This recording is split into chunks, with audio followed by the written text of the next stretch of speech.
ये यहां से। So will talk about these 4 points, ठीक है। The first one is communication. What is communication? When I say something and the listener they understand my message, that is communication. What I want to say, I convey my message very well, that is communication. मैं कुछ बोलता हूं, मेरे सुनने वाले को वो बात समझ में आती है और वो सुनकर उसको रिस्पॉन्स करते हैं, ये होता है कम्युनिकेशन. सिर्फ बात करना कम्युनिकेशन नहीं है. जिस मकसद से बात की जाती है, अगर वो मकसद पूरा होता है तो वो कम्युनिकेशन है. और कम्युनिकेशन कभी भी 2 वे होता है. Speaking is different and communication is different. Speaking क्या होता है? सिर्फ 1 वे होता है कि एक व्यक्ति बात कर रहा है, कोई उसको सुन नहीं रहा है, ये स्पीकिंग है. कोई व्यक्ति बात कर रहा है, उसको कोई रिस्पॉन्स नहीं दे रहा है, ये स्पीकिंग है. बट कम्युनिकेशन क्या है? If I say something everybody should understand. If I say something everybody should take interest. If I say something everybody should respond. But क्या हर बार ऐसे होता है? जब भी आप बात करते हो, क्या सुनने वाला आपकी बात मानता है? क्या हर बार आपने कुछ कहा और आपके दोस्त ने मान लिया? क्या हर बार आपने कुछ कहा और पेरेंट्स ने बात मान ली, या पेरेंट्स ने कुछ कहा और आपने बात मान ली? क्या हर बार ऐसे होता है? नहीं होता है. क्यों नहीं होता है? कहीं ना कहीं मेरा कम्युनिकेशन स्किल वीक है. इसका मतलब जिस पैटर्न पर, जिस फॉर्मेट में और जिस स्टाइल से मैं बात करता हूं, वो बहुत ज्यादा इफेक्टिव नहीं है. ठीक है. अब यह सबसे पहले ये देखना है कि हम बात करते क्यों है. सुबह से लेकर शाम तक कुछ करो ना करो, बात जरूर करते हैं. या कोई है जिसने एक दिन ऐसा गुजारा था जिस दिन उसने बात ही नहीं की? है कोई ऐसे? मैं चैलेंज के साथ बोलता हूं, जब से आपने बात करना शुरू की बचपन में, तब से लेके आज तक एक भी ऐसा दिन नहीं गया कि जिस दिन आपने बात नहीं की हो. है कोई ऐसा दिन? है कोई? है किसी का है दिन कोई ऐसा? चैलेंज के साथ बोलता हूं, ऐसा किसी का दिन नहीं गुजरा. ठीक है. लेकिन इतना इंपॉर्टेंट एक्टिविटी क्यों करते हैं हम? तो जब भी हम बात करते हैं, उसके पीछे बहुत सारे मकसद होते हैं. जैसे फॉर एग्जांपल, मैं किसी से बात कर रहा हूं तो मुझे उससे कुछ चाहिए. मैं किसी से बात कर रहा हूं, इसका मतलब मुझे उसको इंप्रेस करना है. मैं किसी से बात कर रहा हूं, इसका मतलब मुझे उसकी बात का जवाब देना है. हर बार बात करने में एक मकसद होता है. बिना मकसद के बात करते क्यों? सुबह से शाम तक बता रहा हूं मैं आपको. सुबह आप उठे नींद में से, ठीक है, आपको ब्रेकफास्ट चाहिए, ठीक है, और आपके साथ में आपका भाई भी है, दोनों को ब्रेकफास्ट चाहिए, लेकिन दोनों की चॉइस अलग है. ठीक है. जैसे फॉर एग्जांपल, आपको पोहा चाहिए, उसको उपमा चाहिए, लेकिन मम्मी तो कहती है मैं एक ही बनाऊंगी. तुम पहले डिसाइड कर लो क्या खाना है. ठीक है. तो मम्मी किसकी बात मानेगी? किसकी? पोहे वाले की या उपमा वाले की? क्यों? Mummy is ready to prepare anything. यहां पर डिश उसी की बनेगी जो मम्मी को इफेक्टिवली रिप्लेस करेगा. दूसरी बात, आप कॉलेज पहुंच गए या कॉलेज जाना है और आपके पास बाइक नहीं है और आप अपने फ्रेंड को फोन करके कहते हो कि मुझे रिसीव करने हैं आप. आएगा वो? जब तक आपका कम्युनिकेशन स्ट्रांग नहीं है तब तक नहीं आएगा. उसके पास भी 50 बहाने हैं. उसके पास भी 50 बहाने हो सकते हैं. मेरे साथ ऑलरेडी मेरा भाई है, मेरे पास दूसरा फ्रेंड है, बना सकता ना बहाने होते हैं. तो वो आपको रिसीव करने के लिए आए, इसके लिए क्या करना पड़ेगा? आपका कम्युनिकेशन उतना स्ट्रांग होना चाहिए. ठीक है. कोई प्रोडक्ट परचेस करने आप शॉप पे जाते हो, आपको डिस्काउंट चाहिए, दुकानदार कहता है नो डिस्काउंट, लेकिन आपको तो लेना है. कैसा लेंगे? कम्युनिकेशन. अगर आपका कम्युनिकेशन स्ट्रांग है तो आप डिस्काउंट निकाल सकते हो. ठीक है. और अगर आपका कम्युनिकेशन वीक है और दुकानदार का कम्युनिकेशन स्ट्रांग है तो वो डिस्काउंट बचा लेगा. ठीक है. तो कम्युनिकेशन करे कैसे? कम्युनिकेशन के कुछ रूल्स होते हैं. जैसे मैंने कहा, कम्युनिकेशन शुड बी 2 वे. ठीक है. And there are 2 types of communication. First is verbal communication and non-verbal communication. What is verbal communication? Who will tell me what is verbal communication? where we use words, that is verbal communication, जहां शब्दों का इस्तेमाल होता है, that is verbal communication. And what is non-verbal communication? देखिए दोनों में मैं इंपॉर्टेंस बताता हूं. वर्बल कम्युनिकेशन जहां पर शब्दों का इस्तेमाल हो रहा है, ठीक है, एंड नॉन वर्बल कम्युनिकेशन. तो वर्बल कम्युनिकेशन में एक ही चीज है, words, but non verbal communication में बहुत सारी चीजें. फॉर एग्जाम्पल, जो वर्ड्स आप इस्तेमाल कर रहे हो वो कैसे इस्तेमाल कर रहे हो, what is the format of using that word, first thing. Second, आपकी टोन कैसी है बात करते समय. तीसरा, बात करते समय आपकी बॉडी लैंग्वेज कैसी है. चौथा, आपके बात करते समय इमोशंस कितने कंट्रोल में है. पांचवा, आई कांटेक्ट. बात करते समय आई कांटेक्ट मैच करते हो नहीं करते हो. ये सारी चीजें नॉन वर्बल कम्युनिकेशन में आती है. एग्जाम्पल, फॉर एग्जाम्पल, अगर मुझे आपसे कोई रिक्वेस्ट करनी है, ठीक है, तो पहले फॉर्मेट में मैं सिर्फ शब्द इस्तेमाल करूंगा और सेकंड फॉर्मेट में शब्दों के साथ नॉन वर्बल एलिमेंट्स भी इस्तेमाल करूंगा और मुझे बताना दोनों में से इफेक्टिव कौन सा. ठीक है, फॉर एग्जाम्पल, मुझे आपको रिक्वेस्ट करनी है, कुछ चाहिए मुझे आपसे, ठीक है, और मैं आता हूं और आपको कहता हूं मुझे कॉल करना है घर, मैं अपना फोन नहीं लाया, क्या तुम मुझे अपना फोन देगा. पहला, जहां पर सिर्फ शब्द है, ठीक है. दूसरा, भाई सुना, एक रिक्वेस्ट है, मानेगा क्या. मैं ना अपना फोन लाना भूल गया और मुझे पता है कि फोन करना बहुत जरूरी होता है, क्या तेरा फोन मिलेगा मुझे प्लीज. ये दूसरा है. कौन सा इफेक्टिव है, क्यों इफेक्टिव है, क्या क्या है सेकंड वाले में, क्या एक्स्ट्रा है. एक्सप्रेशन है और बॉडी लैंग्वेज है, जेस्चर पोस्चर और इमोशंस भी दिखाना है ना उसमें. अब मांग रहे तो मजबूरी दिखानी पड़ेगी ना, तो अब स्टैचू बन के मुझे तेरा फोन चाहिए, देगा वो, देगा नहीं देगा. इमोशंस भी दिखाने पड़ेंगे ना उसमें. और क्या था, आई कांटेक्ट अच्छे से, ठीक है, और टोन में चेंज है, यानी रिक्वेस्ट वाली टोन अलग होगी, ऑर्डर वाली अलग होगी, है ना. जैसे फॉर एग्जांपल, मांग रहा हूं तो ये टोन, और किसी को नहीं देना है, जैसा कोई मोबाइल लेकर भाग रहा है, उसको ये बोलूंगा ये मोबाइल पर ले जा यार. मानेगा वो. यानी मेरी अगर टोन में डिफरेंस नहीं है तो सामने वाले के एक्शन में भी डिफरेंस नहीं होगा. वो बोलेगा तू ऐसे बोलता रहे, मैं चला. तो मुझे क्या करना पड़ेगा, रिक्वेस्ट करते टाइम मैं बोलूंगा भाई प्लीज मोबाइल देना क्या. और कोई अगर मेरा मोबाइल ले जा रहा है, ए just a minute, keep it there, how dare you to touch my mobile phone. अब मानेगा, अब मानेगा नहीं मानेगा. तो समझ में बात, वर्बल है नॉन वर्बल. वर्बल सिर्फ शब्दों का इस्तेमाल है और नॉन वर्बल में ये सारी चीजें डालनी पड़ेगी आपको. आपकी टोन चेंज करनी पड़ेगी, एक्सप्रेशन चेंज करना पड़ेगा, बॉडी लैंग्वेज चेंज करनी पड़ेगी, आई कांटेक्ट मैच करने पड़ेंगे, उसमें थोड़े इमोशंस डालने पड़ेंगे, थोड़ा मस्का लगाना पड़ेगा, प्लीज प्लीज बोलना पड़ेगा ना. मांग रहे हो तो प्लीज बोलना पड़ेगा उसको. ठीक है, सो ये है कम्युनिकेशन. जब तक आपका वर्बल और नॉन वर्बल मिलकर नहीं चलता तब तक आपके कम्युनिकेशन में बहुत इफेक्ट नहीं आने वाला. ठीक है. Second thing, common sense. As I said, common sense which is not common nowadays. ठीक है, अरे एक बहुत फेमस डायलॉग है, कॉमन सेंस कॉमन नहीं है, बहुत स्पेशल हो गया आजकल. कुछ लोगों के पास ही होता है कॉमन सेंस, सबके पास नहीं है. ठीक है, व्हाट इज कॉमन सेंस, कि एक व्यक्ति से एक आमतौर से जनरल बिहेवियर की उम्मीद करना, ये कॉमन सेंस है. जैसे मैंने कहा ना कि एक बड़ा बेंच है और मैं बेंच के कॉर्नर पे बैठा हूं, वहां से दूसरा स्टूडेंट आके मेरे पास खड़ा होता है. कॉमन सेंस क्या कहता है, या तो मैं अंदर सरक जाऊं या उसको अंदर बैठाकर मैं बाद में बैठूं.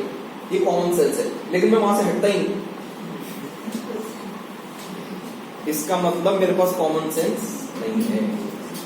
मैं चिप्स खाकर रैपर कई बार भी फेंक देता हूं जबकि वहां पर डस्टबिन रखा था. इसका मतलब मेरे पास कॉमन सेंस नहीं है. लेक्चरर, आपका लेक्चरर घंटों प्रिपरेशन करने के बाद नोट्स बनाकर लाता है और आपको एक्सप्लेन करता है और आप नीचे मोबाइल में गेम खेलते बैठे रहते हो। इसका मतलब आपके पास कॉमन सेंस नहीं है। ठीक है, कोई फ्रेंड कोई मुसीबत में है, ठीक है, और वो आपकी हेल्प मांग रहा है, आप भले ही हेल्प ना कर सको, कम से कम उसके साथ दो अच्छी बात कर लो, तो कॉमन सेंस है। तो हम क्या करते हैं मालूम, हेल्प भी नहीं करनी और बात भी नहीं करनी। हाँ, हेल्प करूंगा तो बात करूंगा, तो उससे क्या होता है मालूम, सामने वाले को उसको डबल बुरा लगता है, यार कम से कम तो हेल्प नहीं कर सकता, बात तो कर सकता था। तो कॉमन सेंस क्या करता है कि आप अगर किसी को कुछ दे नहीं सकते तो कम से कम उससे बात अच्छी करो, नहीं बात कर सकते हो कम से कम उसकी तरफ मुस्कुरा कर देखो। This is common sense.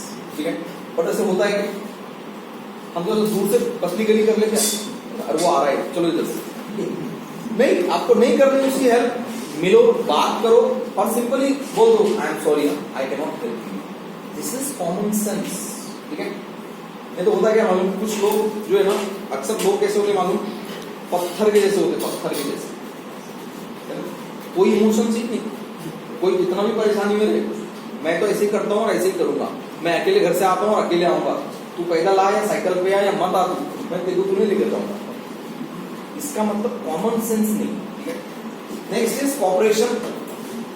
कहीं पर भी कोऑपरेट करने की आदत डालो, कोऑपरेट। ठीक है, कि कहीं पर भी, स्कूल में हो, कॉलेज में हो, सोसाइटी में हो, घर में हो, या आप अपने वर्क प्लेस पे हो, एक दूसरे की मदद करने की आदत आपको डेवलप करनी चाहिए। इससे होता क्या है कि आज आपने बढ़कर मदद कर दी, कल सर क्या मुसीबत में होंगे, परेशानी में होंगे, वो व्यक्ति बराबर आपकी हेल्प को आएगा। भले ही आपने 10 की हेल्प की, 5 तो आएंगे, और जिसकी आपने हेल्प की कम से कम वो आपको ये बोलकर प्रमोट कर देगा कि यार this person is very cooperative, this person is very cooperative. ठीक है, क्योंकि आजकल का मैं आपको बताता हूँ इंडस्ट्रीज की रिक्वायरमेंट क्या है। कंपनीज में बहुत ज्यादा इंटेलिजेंट लोगों की जरूरत नहीं है आजकल। कंपनी में ऐसे एम्प्लॉइज की जरूरत है कि जो बहुत जल्दी टीम में मिक्सअप हो जाते हैं, जिसको हम कहते हैं टीम वर्क। टीम वर्क कब होगा, जब कोऑपरेशन होगा। ठीक है, इसके एग्जाम्पल देता हूं मैं कि पानी का जो शिप होता है ना, बड़ा पानी का जहाज, आपने देखा कितना बड़ा होता है। ठीक है, तो उसका जो वेसल्स होता है ना, वेसल्स जो उसकी जो मेन बॉडी होती है, उसको बोलेंगे शिप का जो मेन चेसिस होता है, वो चेसिस अमेरिकन कंपनी 24 मंथ में बनाती है, 24 मंथ में। ठीक है, वही वेसल्स रशियन कंपनी 16 मंथ में बनाती है, 16 महीनों में, और वही वेसल्स जापान की कंपनी 8 महीने में बनाती है। रीजन क्या रीजन है? आज जापान, हम सभी जानते हैं जापानीज टेक्नोलॉजी में बहुत हाई है, वो बहुत टेक्नोलॉजी में जापान का कोई हाथ नहीं पकड़ सकता। तो क्या रीजन क्या है कि जापानीज इतने कैसे एक्टिव है, इतने कैसे फास्ट रिजल्ट है जापानीज के? Team work, cooperation. उनकी एक बुक है do it Toyota way, Toyota company है ना कार की, तो उस कंपनी में काम किस तरह से होता है उसके ऊपर एक बुक लिखी गई, और उस बुक का नाम है डू इट टोयोटा वे, कि हर कंपनी ने काम ऐसे करना चाहिए जैसे टोयोटा करता है। तो टोयोटा क्या करता है, टोयोटा टीम वर्क में बिलीव करता है। तो मैंने कहा ना कि अमेरिका भी वेल डेवलप, रशिया भी वेल डेवलप, लेकिन इनके वेसल्स जो ये 24 महीने में, 16 महीने में बना रहे हैं, जापान सिर्फ 8 महीने में बनाता है, क्योंकि जापानीज वर्कर का आपस में कोऑर्डिनेशन, कोऑपरेशन बहुत स्ट्रांग है। और जापान का हम एग्जांपल ये भी ले सकते हैं कि जब हमारा देश आजाद हुआ 1947 में, तो हम ये कह सकते, और उससे शायद 1945 में जो बॉम्ब ब्लास्ट हुआ जापान पे, तो हम ये कह सकते हैं कि 1945 में एक देश पूरी तरह से बर्बाद हो गया और हमारा देश ने नया जन्म लिया। ठीक है, लेकिन आज हम कहां खड़े हैं, वो कहां खड़े, आज हम कहां हैं, वो कहां है? यानी वहां पर तो ये होना चाहिए था कि जापानीज ने बोलना चाहिए था अमेरिका ने हमारे ऊपर बम डाल दिया, अब हम इसको नहीं छोड़ेंगे, अब हमारी आने वाली पुश्तों की पुश्ते अमेरिका से लड़ते बैठेंगे। ऐसा किया क्या उन्होंने? नहीं किया उन्होंने। और आज हम देखते हैं कि आज भी टेक्नोलॉजी में जापान का कोई हाथ नहीं पकड़ सकता। तो 1945 में जहां जापान पूरी तरह से खत्म हो गया था, लेकिन आज फिर से खड़ा है बिकॉज ऑफ कोऑपरेशन। टेक्नोलॉजी की कमी किसी के पास नहीं है। अमेरिका के पास भी बहुत टेक्नोलॉजी है, यूरोप की सारी कंट्रीज के पास टेक्नोलॉजी है, लेकिन कोई कंट्री जापान को टेक्नोलॉजी में बीट नहीं कर सकती। रीजन, ठीक है।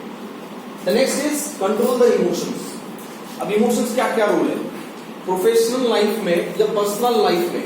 इमोशंस के क्या इंपॉर्टेंस होते हैं? जैसे मैंने कहा ना, भावनाएं। और भावनाएं क्या होती है?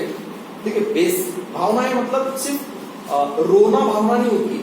आप बोलते ना यार अरे बहुत इमोशनल हो गया, रोया तो ही बोलते हैं, कोई हंसा तो इमोशनल नहीं बोलते। क्यों नहीं बोलते? हंसना भी इमोशन से आता है और रोना भी इमोशन से। जब हमारे इमोशन आउट ऑफ कंट्रोल होते हैं ना, तो जो एक्शन हम करते हैं वो होता है रिजल्ट ऑफ और इमोशंस, ठीक है। यानी कोई रोना शुरू कर दिया, जैसे फॉर एग्जांपल एग्जाम में 2 लोग फेल हो गए, एक रो रहा है एक नहीं रो रहा है। क्यों नहीं रो रहा है? जो नहीं रो रहा है उसके इमोशन कंट्रोल में है, और जो रो रहा है उसके इमोशन पे कंट्रोल नहीं है, ठीक है। उसी तरह जोक बोला, एक ने हंसा एक ने नहीं हंसा। जिसने नहीं हंसा इसका मतलब उसके या तो उसको समझा नहीं लेकिन इमोशन पे कंट्रोल भी हो सकता है। वो खाली स्माइल कर देगा, ऐसे भी कर सकता है। और जिसने बिल्कुल पेट पकड़ के लोट लोट के हंसना शुरू किया, इसका मतलब इसके इमोशन पे कंट्रोल है। तो emotions are very important. I tell you, आजकल जो है ना, हम पहले इंटेलिजेंस की बहुत बात करते हैं, ठीक है, लेकिन आपको पता होना चाहिए आज की डेट में अगर आप एवरेज इंटेलिजेंट हो तो भी चलेगा, लेकिन आपके इमोशंस पे कंट्रोल बहुत जबरदस्त होना चाहिए, ठीक है। उसकी मैं आपको एग्जांपल देता हूं कि जैसे 2 कैंडिडेट है, एक बहुत इंटेलिजेंट है, बहुत उसको प्रोडक्ट नॉलेज है और उसके एग्जाम में भी मार्क्स बहुत ज्यादा है। दूसरा कैंडिडेट जिसके मार्क्स कम है, ठीक है, उसको नॉलेज भी कम है, लेकिन इसके इमोशंस पे कंट्रोल बहुत अच्छा है। दोनों इंटरव्यू को जाते हैं, दोनों सेलेक्ट हो जाते हैं, ठीक है, और नेक्स्ट डे उनकी पहली मीटिंग है कंपनी में। क्या है? बॉस के साथ पहली मीटिंग। अब बॉस क्या करता है, जैसे ही कैबिन में आता है वो गिर जाता है।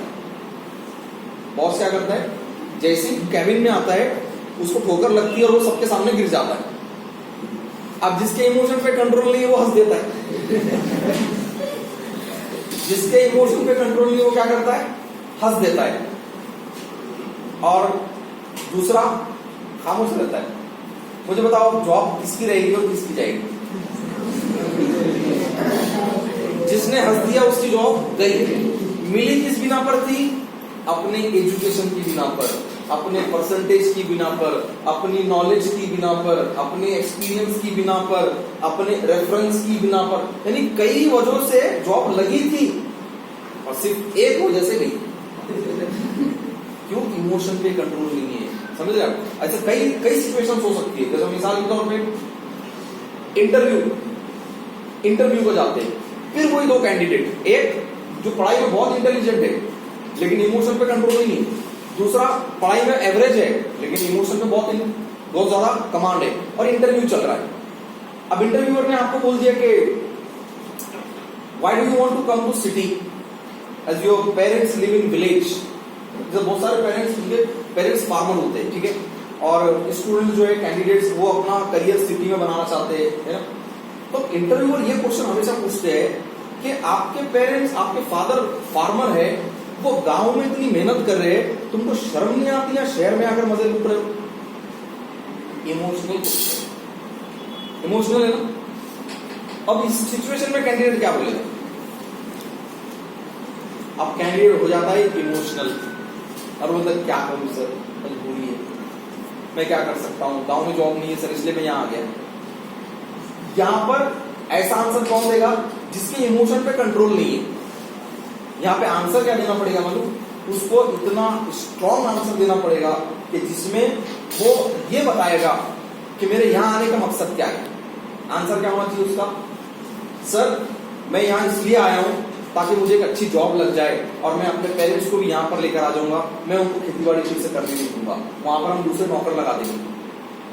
मैं अपने माँ बाप को और काम करने नहीं देना चाहता, इसलिए मैं सिटी में आया ताकि मुझे अच्छी जॉब लगे और इस अच्छी जॉब की बिना पर मैं अपने पेरेंट्स को घर बिठाकर आराम कर सकूं। है आंसर? लेकिन ऐसा आंसर कब आएगा मालूम? जब आपके इमोशन पे कंट्रोल होंगे। समझ? जब तो इमोशन में बह गए तो क्या करूं सर, बहुत गरीबी है सर, बारिश भी नहीं है, आपको पता है खेत में फसल भी नहीं हो रही सर, ये कौन बोलेगा मालूम? इमोशनल। ठीक है, तो इमोशन का बहुत इंपॉर्टेंट रोल होता है। ठीक है, अब इमोशंस पे कंट्रोल कैसे करें? तो उसके लिए आपको सबसे पहले अपनी सोच पे कंट्रोल करना पड़ेगा, टू कंट्रोल योर थिंकिंग। ठीक है, अब कैसे थिंकिंग को कंट्रोल करेंगे? तो हर सिचुएशन में होता क्या है, हर सिचुएशन में हमको एक जैसी सोच आती है, एक जैसी। जैसे फॉर एग्जाम्पल आपको एग्जाम को जाना है, ठीक है, और आपकी बस छूट गई, एक बस जो जाने वाली थी कॉलेज तक, वो बस आपकी छूट गई। अब अगली बस आधे घंटे तक नहीं है। अब मन में क्या ख्याल आता? क्या ख्याल आता बताओ? सिचुएशन आप कंसीडर करो, आप बस स्टॉप गए, बस छूट गई, अब अगली बस आधे घंटे तक नहीं, क्या ख्याल आता माइंड में? अब तो गया, मर गया मैं, अब तो फेल हो गया, पूरा साल बर्बाद हो गया। और इमेजिन करो आप उस सिचुएशन पे हो, क्या होता है? हाँ, लिफ्ट लेके जाऊंगा, लेकिन ये इतनी आसानी से आता क्या? पहले क्या आ जाता? सबसे पहले मर गए। अब क्या होगा? ठीक है, अब लेट पहुंचो तो एग्जामिनर आने देगा कि नहीं आने देगा? ठीक है, मेरा तो साल बर्बाद हो गया, अब तो मैं किसी काम का नहीं रहा। ये सोच आती है हमारे। ठीक है, तो यहाँ होना क्या चाहिए? यहाँ पे जो सोच है दो तरह की होती है, एक सोच होती है हेल्पफुल और एक सोच होती है अनहेल्पफुल।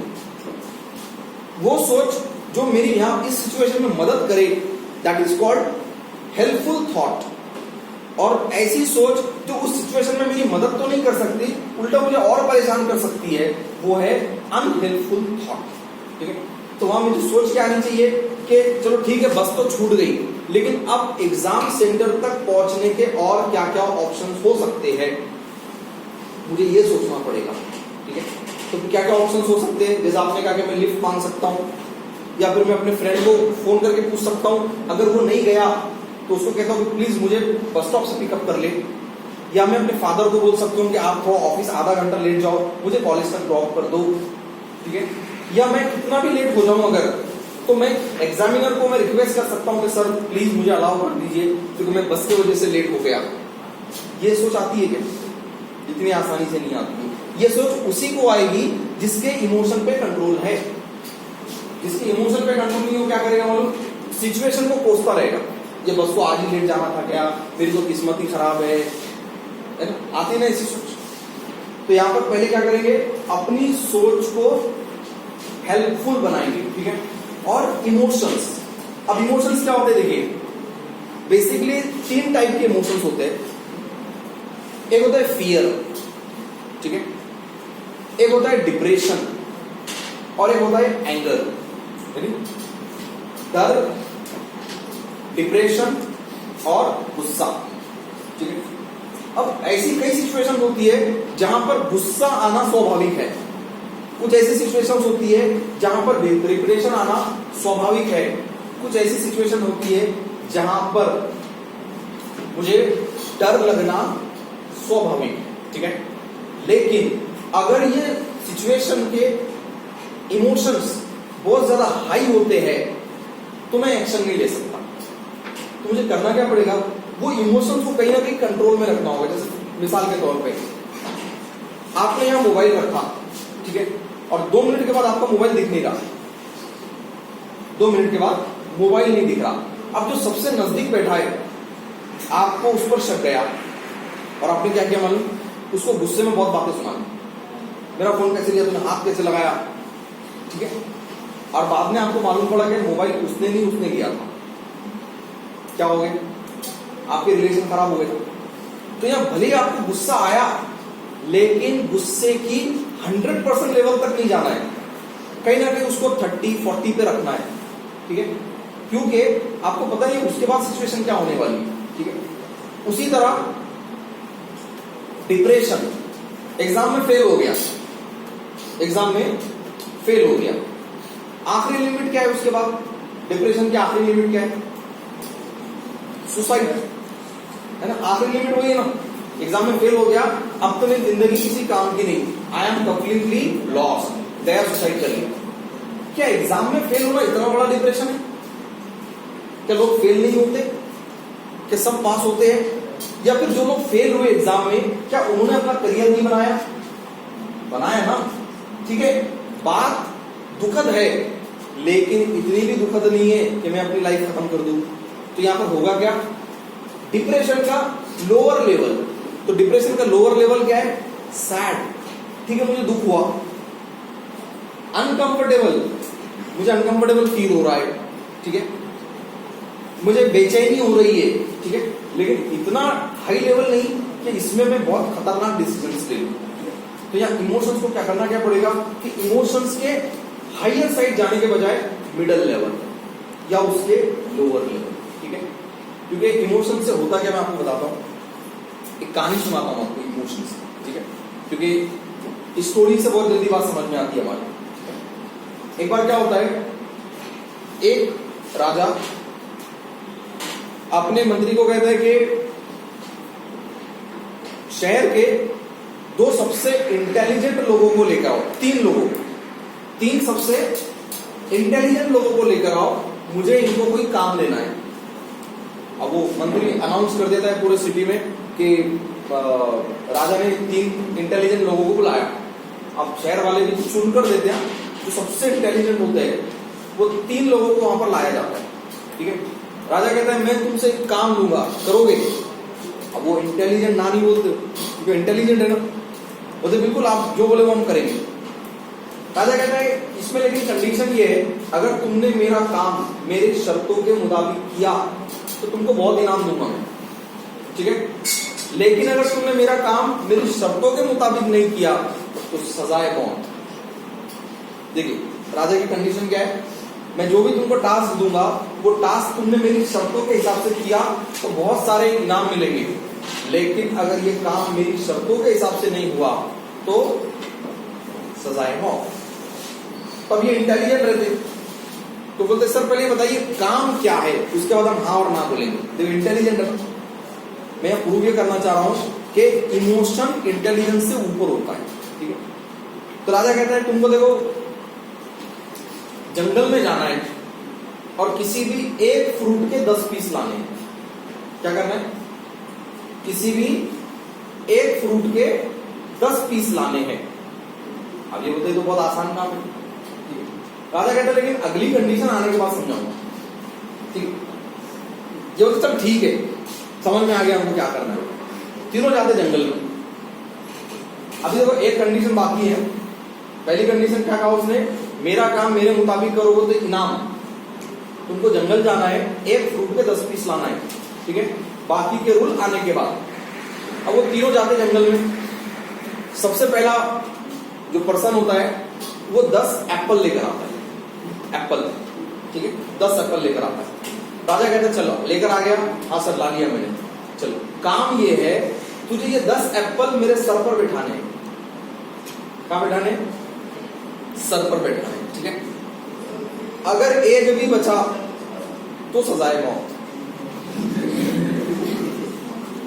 और दूसरी कंडीशन, बैठाते समय अगर तूने कोई एक्सप्रेशंस दिए, कोई इमोशंस दिए, या तो तू हंसा या तू रोया, उस कंडीशन में भी सजाए मौत। समझ रहा? पहली कंडीशन क्या है, ये 10 एप्पल मेरे सर पे बैठने चाहिए, एक भी बचा तो सजाए मौत, और बैठाते टाइम अगर तू हंसा या रोया तो भी सजाए मौत। अब वो बेचारा शुरू करता काम, बैठाना शुरू करता। अब पता है एप्पल बड़े होते, 5 के बाद जगह नहीं होती, 5-6 बैठाता वो, और उसके बाद उसको समझ में आता अब जगह नहीं बची, उसको अपनी मौत दिखाई देती, रोना शुरू कर देता। राजा कहते ले जाओ इसको मार दो, उसको मार दो। दूसरा, वो 10 अंगूर के पीस लेकर आता है, अंगूर है ना, ग्रेप्स 10 लेकर आता है। राजा कहता है ये 10 तुझे मेरे सर पे बैठाने हैं, अगर एक भी बचा तो सजाए मौत, और बैठाते टाइम अगर हंसा या रोया तो भी मौत। अब वो बहुत खुश हो जाता, बोलता ये ग्रेप्स तो इतने से रहते ना, 10 क्या 20 बैठा सकता हूं मैं, और जल्दी जल्दी खुशी खुशी क्या करता हो, ग्रेप्स बैठाना शुरू करता हूं। ठीक है, अब 9 ग्रेप्स बैठाने के बाद वो हंस देता, क्या करता हूं, 9 ग्रेप्स बैठाने के बाद हंस देता। राजा कहता ले जाओ इसको, सजाए मौत। अब ये दोनों भी ऊपर मिलते, तो पहले वाला कहता यार देख मेरे एप्पल बड़े थे, नहीं बैठ रहे थे, इसलिए मैं रो रहा था, तेरे ग्रेप्स छोटे से थे, 10 क्या 20 बैठ सकते थे, तो हंसा क्यों? वो कहता है 9 बैठाने के बाद मेरी नजर वो तीसरे पे पड़ी, वो तरबूज ला